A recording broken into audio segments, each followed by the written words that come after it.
JCB साहाय्य पत्थर संधिरू उद्धार हेले नाबालक।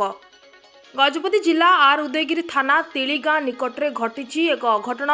सूचना अनुसार तिलीगाँ दे जाइथिबा नदी रे नाबालक जने गाधोइबाकू जाइथिबा बेले साबुनटी पत्थर संधि को गली पड़िथिला।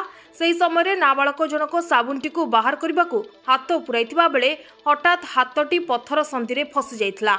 जेते उद्यम करिबा परे मध्य नाबालकक हाथटी बाहरी नथिला। बहु समय पर नाबालकर परिवार लोके जानिबाकू पाई निजस्व चेष्टा रे विफल होई अग्निशम बाहिनी को सूचना देथिले।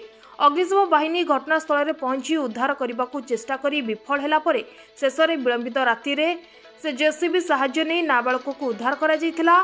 संगे संगे नाबालक जनक 108 आंबुलांस जोगे चंद्रगिरी स्वास्थ्य केन्द्र में भर्ती होइथिले। वर्तमान डाक्तर ऋतुराज मिश्र तांको स्वास्थ्य अवस्था ठीक थिबा कहिसंती।